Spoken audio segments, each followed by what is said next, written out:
Oh, nangolo hamu mabain gelengmu na dijolan pung na masikola. Molo ngolo hamu mengalami songon na alami on. Apa itu? Nah, jadi kan Besti ceritanya saya dulu menyekolahkan anak saya yang perempuan di tempat opungnya di rumah ini, oke? Jadi kami masih ceritanya di Togamba, oke? Nah, setelah dia sekolah di sini selama 1 tahun TK, ya kan? Dia selalu menangis saat melihat saya bertelepon. Sedih kan? Ya sedih lah, ya kan? Secara memang dia anakku satu-satunya perempuan, ya kan? Jadi kalau kita bertelepon, dia selalu mengintip, ada nggak mama gitu. Kalau nggak ada, aku baru dia ngomong sama abangnya, sama bapaknya gitu. Tapi gitu, giliran saya muncul di depan kamera gini, dia langsung nangis, berondok, entah kemana-mana gitu loh Gusti. Nah itulah mungkin ikatan ya kan, seorang ibu dan anak. Oke, pernah juga dia kan bercerita seperti ini. Dia pergi gereja kan, gereja. Ditengoknya katanya ada mirip seperti saya. Oke, lalu dipanggil dia, mama, katanya gitu lah kan Gusti. Wow, mamaku gitu. Rupanya berbaliklah si mama yang dipanggilnya, dia tengoknya, iya baruku, katanya lagi tuh kan. Saya memang mendengarkannya itu mau nangis loh. Iya baruku, katanya kan. Tengoknya, enggak mama aku rupanya, katanya gitu. Terakhir ceritalah orang yang dipanggil mama ini sama opungnya gitu. Diceritakanlah seperti yang saya ceritakan tadi. Dan opungnya pun inisiatif lah, ya udahlah berarti udah kangen ini sama mamanya. Nah dibawa lah pulang ke Torgamba ya kan. Hari pertama sekolah, tentu semangat dong, ya kan? Saya di sana kan berwarung, ada juga warung kesibukan saya, ya kan? Jadi setiap pagi di situ saya repot untuk memasak, untuk beresi rumah. Di situ pula yang paling ramai orang datang berdatangan, ya kan? Berdatangan ke sana orang mau beli, mau inilah gitu. Nah, di situ juga anak sekolah mau pergi berangkat beres-beres, ya kan? Tiba lagi giliran mau pakai baju, ya kan? Dibilangnya lah sama aku, "Ma, kayak mana bajuku?" katanya. "Ya udah pakai aja lah Nang," gue bilang gitu kan. "Kayak mana makainya?" "Ya mak bikin ke badanmu," gue bilang gitu kan. "Gimana kancingnya?" Loh, kenapa anak ini kayak gitu? Nah, gitulah pikiranku kan. Kenapa dia nanya-nanya terus gitu. Kebetulan saya sibuk ngasih orang beli begitu, ngasih orang pembeli gitu. Jadi tunggulah bentar, aku gitu kan ya kan. Nah, setelah siap saya kasih orang beli, saya jumpai lah dia. Kenapa rupanya? Bajuku ini kayak mana katanya. Ya pakailah. Saya nggak tahu makainya loh mak katanya. Loh, saya nggak tahu. Maksudnya gimana sih? Saya bilang gitu kan.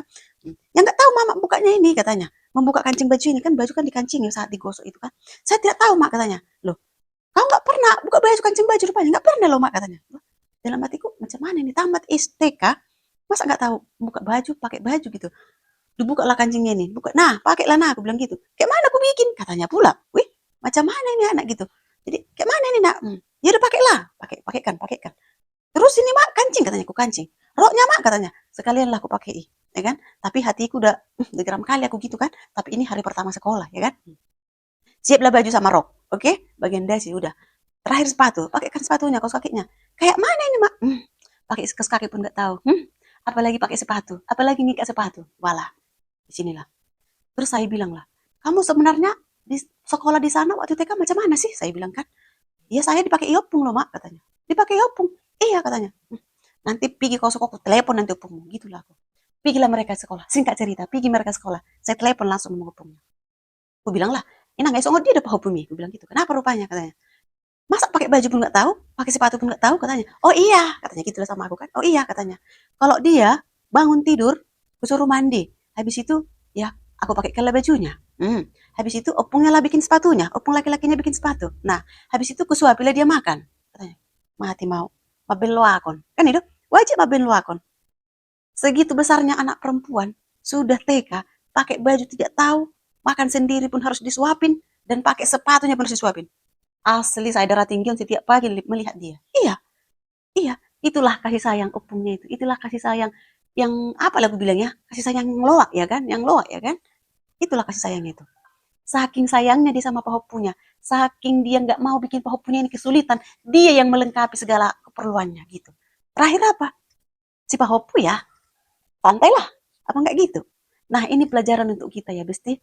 Dan ini juga untuk pelajaran untuk kalian opung-opung ya. Jangan kalian menjakan pahopu kalian itu bikin bodoh. Ya kan? Bisa kalian menjakan, tapi jangan kayak gitu juga ceritanya. Ya kan Besti? Nah, itulah dulu cerita saya ya Besti di pagi ini. Semoga opung-opung yang mencintai pahopunya jangan mencintai bodoh. Jangan mencintai seperti itu. Oke Besti?